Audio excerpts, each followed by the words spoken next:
يا ترى فكرنا قبل كده نسيح الجبنة البيضة؟ دايما بنسيح الجبنة الرومي، الجبنة الموتزاريلا. حد فكر قبل كده يسيح الجبنة البيضة؟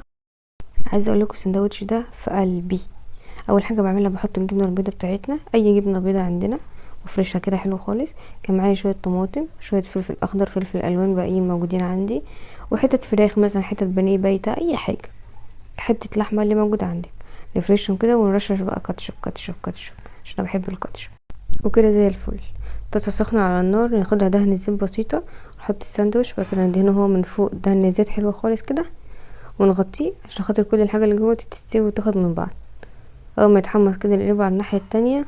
تحفه. انتوا بقى ممكن تزودوا مثلا جبنه رومي، زيتون شرايح، خيار مخلل، اللي انتوا عايزينه. بس هو كده تحفه مع كوبايه الشاي بلبن بقى الصبح، في فطار، غدا، عشاء، تعملوا كميه تتعشوا بيه او تتغدوا بيه. تحفه.